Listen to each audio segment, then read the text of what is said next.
For all overweight people or all aspiring dieters out there, there's one thing we all have in common: knowing and choosing the right diet tailored for us as an individual. The low-carb diet plan is one of many that people have been hearing about, but generally don't know much about. People would be curious to know how many types of low-carb diet plans are out there and how it's best suited to them, in addition, wanting to know how the diet actually works, and finally, how much food exactly to consume choosing this particular type of diet plan. This video will dissect all these aspects and shed further light into how a low-carb diet plan might be the one for you. Whilst you've decided on choosing the low-carb diet plan as your preferred choice of dieting, but knowing the exact one to choose is a massive job on its own. We have the Dr. Atkins New Diet Revolution, the Life Without Bread, the Carbohydrate Addict's Lifestyle Plan, Neanderthan, the Protein Power, to name a few.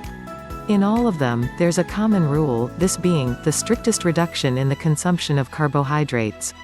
As a general rule, most of these low-carb diet replaces carbohydrates with fats and proteins. Some people actually refer to the low-carb diet as the high-fat and moderate protein diet.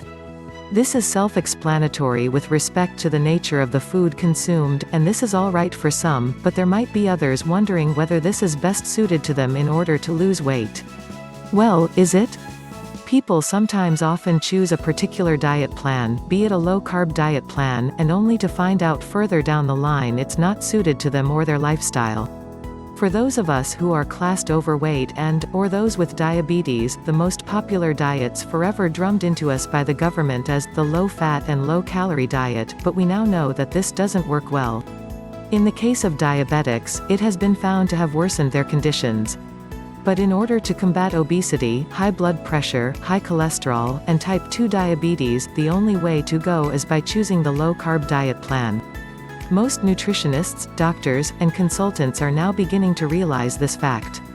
After finally decided on the low-carb diet plan like the one for you, another fact you will want to consider or discover is, how much food indeed should one eat, and to point, which ones? Whilst on a low-carb diet plan, or indeed on any other type of diet, the amount of food one consumes and what type of food to eat unearthed whole new debates around the world. However, whilst on a low-carb diet plan, it is suggested that you eat as much as you like or until you're full. This is permitted as long as you stick to the allowed foods such as cheese, egg, meat, and poultry, in addition to a very small amount of green vegetables. These allowed foods are to be strictly observed if the low-carb diet plan is to work for you. But one still wonders how the low-carb diet plan actually works. This curiosity or this doubt surfaces in a low-carb diet plan as well as any other chosen diet plans out there. But to eliminate these fears, it is to be understood that low-carbohydrates dieters should get 60 to 70% of their daily calorie intake from fat. Carbohydrates are recommended to make up less than 10% and in some cases, even make up less than 5% of your daily calorie intake. A low-carb diet plan conclusively might be a new form of diet for some people, but I can assure you, it has been around for so long. It is only now being paid serious attention after years for which our government has been telling us to eat low-fat diets and high carbohydrates. Looking at the world around us today, especially Americans, where obesity is rife and continues to grow year after year.